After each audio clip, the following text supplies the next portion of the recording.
یہ سلیکٹڈ ختم نبوت کی دعوت نہیں ہے کہ صرف قادیانیوں کے خلاف بولیں اور اپنے بابے جنہوں نے اپنے ناموں کے کلمے پڑھائے تمہارے علماء نے مناظروں میں ان کا دفاع کیا اور آج میرے ڈر کی وجہ سے کہہ رہے ہیں جی کتابیں بدل گئی ہیں.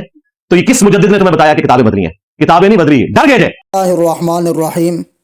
انجینئر محمد علی مرزا نے رہائی کے بعد جیلم اکیڈمی میں جو پہلی گفتگو کی، اس میں مرزا نے پہلے تو یہ دعویٰ کیا کہ علماء کرام مجھ سے ڈر گئے اور میری ڈر کی وجہ سے یہ کہنے لگے کہ کتابیں بدل گئی.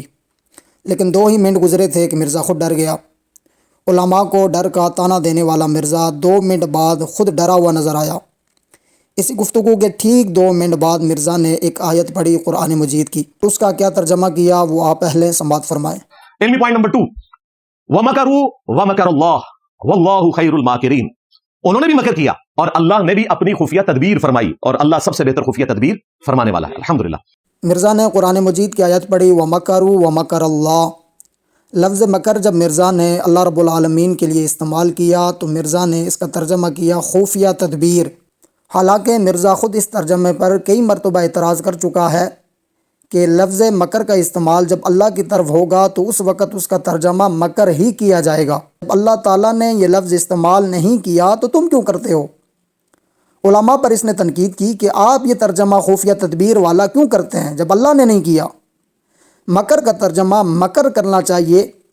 اب سوال یہ پیدا ہوتا ہے کہ مرزا نے مکر کا ترجمہ خفیہ تدبیر کیوں کیا؟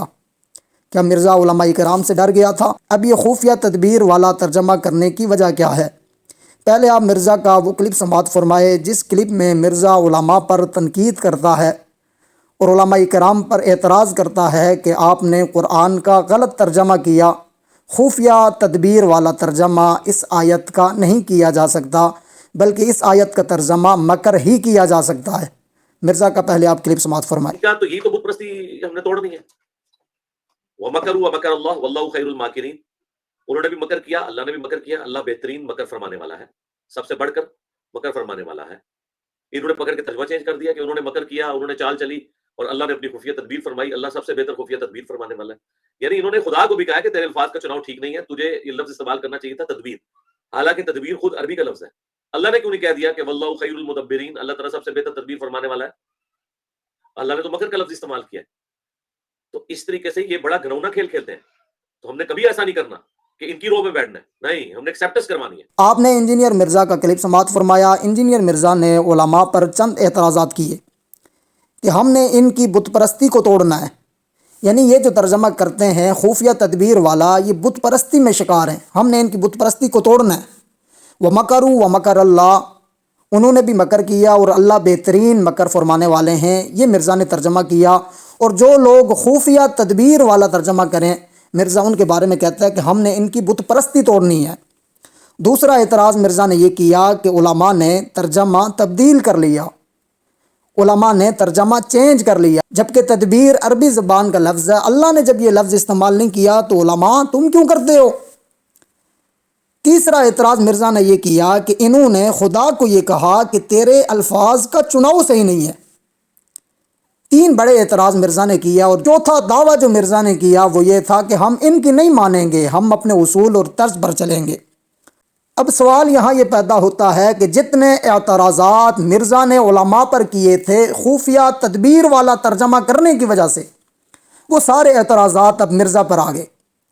کیا مرزا بت پرستی میں پڑ گیا؟ کیونکہ علماء اگر ترجمہ کریں تو مرزا انہیں بت پرستی کا تانا دے. اب مرزا وہی ترجمہ کر رہے ہیں تو کیا مرزا بت پرستی میں پڑ گیا؟ دوسرا سوال جو مرزا نے علماء سے کیا تھا وہی سوال اب مرزا سے کہ کیا مرزا نے قرآن کا ترجمہ غلط کیا ہے؟ کیا مرزا نے قرآن کا ترجمہ چینج کر لیا؟ اور تیسرا اعتراض جو مرزا نے علماء پر کیا تھا وہی اعتراض میں مرزا سے کرتا ہوں کہ کیا انجینئر مرزا خدا کو یہ کہنا چاہتا ہے کہ تیرے الفاظ کے چناؤ صحیح نہیں ہے؟ یہی اعتراض اس نے علماء پر کیا تھا. اب یہ اعتراض مرزا سے ہو رہا ہے. اب مرزا کے اندھے مقلد مرزا کا دفاع کرتے ہیں. ان سے میرے صرف 2 سوال ہیں کہ پہلے علماء نے جب قرآن کی اس آیت کا ترجمہ خفیہ تدبیر کیا تو مرزا نے کہا تھا کہ انہوں نے قرآن کا غلط ترجمہ کیا. کیا جیل سے رہائی کے بعد پہلی گفتگو میں مرزا نے قرآن کی اس آیت کا جو ترجمہ کیا وہ غلط ہے یا صحیح ہے؟ اگر یہ صحیح ہے تو پھر علماء نے جب کیا تو مرزا نے غلط کیوں کہا؟ اور دوسرا سوال مرزا کے اندھے مقلدین سے یہ ہے کہ مرزا نے بڑے بڑے الزام لگائے تھے، اعتراضات کیے تھے کہ یہ بت پرستی میں پڑ گئے، تو اب کیا مرزا بت پرستی میں پڑ گئے؟ مرزا کا یہ کہنا تھا کہ انہوں نے قرآن کا ترجمہ بدل لیا. اب کیا مرزا نے قرآن کا ترجمہ بدل لیا؟ اور مرزا کا یہ کہنا تھا کہ علماء خدا کو یہ کہنا چاہتے ہیں کہ تیرے الفاظ کا چناؤ صحیح نہیں. اب کیا مرزا خدا کو یہ کہنا چاہتا ہے کہ آپ کے الفاظ کا چناؤ صحیح نہیں ہے؟ یہ سارے اعتراضات مرزا پر ہے. یا تو مرزا نے پہلے جو اعتراضات علماء پر کیے تھے وہ اعتراضات غلط تھے، یا پھر اب مرزا نے قرآن کا غلط ترجمہ کیا ہے. مرزے کے اندھے مقلد ہی اس بات کا فیصلہ کریں گے. اللہ پاک سے دعا ہے کہ اللہ پاک ہمیں قرآن کو سمجھ کر اس میں عمل کرنے کی توفیق عطا فرمائے، اور ہمیں اہل حق علماء کے ساتھ کھڑا رہنے کی اللہ پاک توفیق عطا فرمائے.